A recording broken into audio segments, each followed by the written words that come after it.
Hey guys, I guess when I kind of tell people what I do for a living, I tell them that I kind of either build robots or I research in robots or design them. In any case, I tend to get a similar reaction. They don't really know what to make of it, and they tend to make a joke. Do you build robots for Robot Wars, or do you build Transformers or Iron Man or these kind of things? And I guess with that in mind, I think it makes more sense for me to talk to you guys who are people going to be making big decisions over the next few years. I'd rather talk to you about the actual field of what I work in rather than kind of the day in the life, and I'll try to link them where I can, but it's important for you to understand, or those of you that are interested in engineering, that robotics is actually an industry, and it's one that is really growing, and it's one that is going to be very, very disruptive over the next decade or two. So if you don't get involved in robotics after this talk, at least maybe see it as some kind of a prophecy. It'll be a pretty big deal in the next while. I want to begin with a small story. I grew up, I needed glasses for most of my life, and when I was kind of 22, 23, I reached the age where I could do surgery to fix my eyes. And something that I kind of contemplated in the week that I was struggling in bed, the pain was excruciating from the recovery, was why the hell the doctors didn't tell me that this was going to be very painful. I think looking back, and they kind of thought that because it was an elective surgery, they thought that if I knew about the pain in advance, that maybe I wouldn't have done it. In fact, getting your eyes fixed is a pretty life-changing thing, and going through that pain was something that I don't even look back on for a minute. And I say to start the talk that certainly for me, my career thus far in building robotics has been very difficult. It's an extremely complex field. Engineering in general is not simple, and certainly being part of a pioneering field like this, it definitely doesn't come easy. So it's very easy to romanticize robots when you see stuff on TV or in the news, but ultimately this is very, very difficult. What I will say is that, like my eyes, it's proven very worthwhile. I've tried to kind of draw up a little job description here. This was allegedly a newspaper article that Ernest Shackleton published when he was looking for guys to go to the North Pole at the time. No one had been there. And what he says it's a hazardous journey. Again, robotics is kind of, as I work in it, it's kind of 20 years old. No one's been there before. Small wages, if you're kind of looking to get better paid than your friends. I don't advise a career in research, full stop, but robotics, probably not either.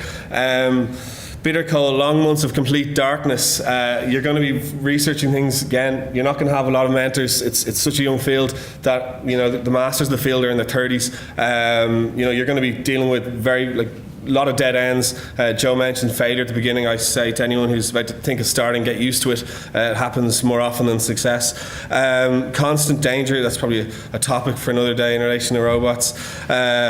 Safe return doubtful. Very difficult to consider a career in insurance after you build robots, I can tell you that. It will change you pretty fast.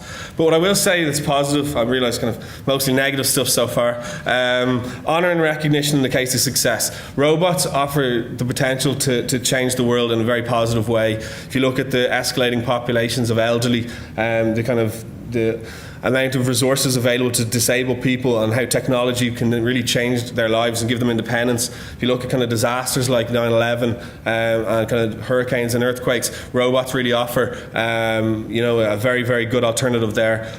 Similarly, space exploration is a lot more possible if we have technology and intelligent technology. So robots are give you the opportunity to do amazing things, and with that comes the glory of building them. So I think it's definitely a well worthwhile field.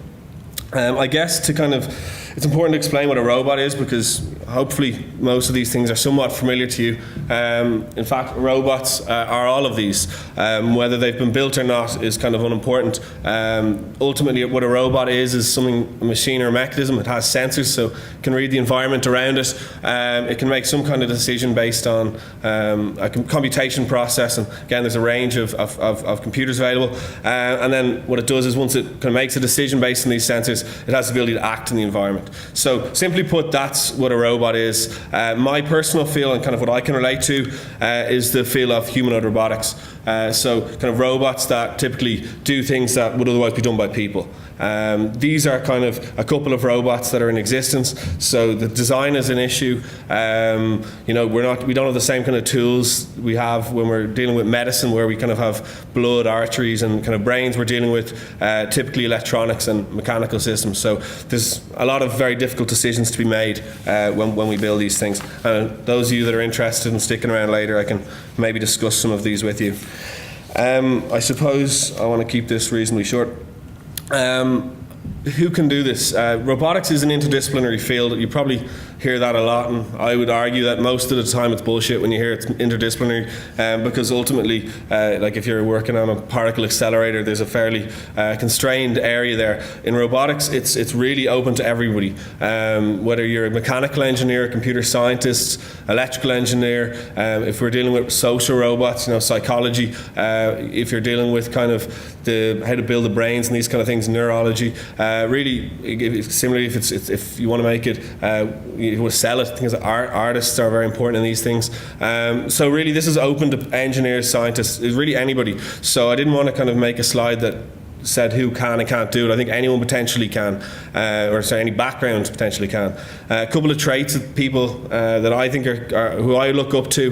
They don't really have any sensitivity for failure, so they fail a lot and really without any kind of regard, and they just get straight back up again. Resilience, determination, people who want to make a difference and change the world are the people who, again, I like to think I work with, and I certainly look up to. So I think it's more of a mental thing. Again, it doesn't come easy, so people that are determined and can work on teams are from my experience, the best kind of people to work with, and luckily for me, there are a lot of them in the field. I'll finish with a video. This is a video that was made a year or two ago by a French robotics company, and hopefully we can play it here. It gives you a sense for kind of what this field is going to entail, and kind of, at least from my perspective, how exciting it is at the moment. It's possible to...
All right, so there you go. Thank you guys for listening, and enjoy the day.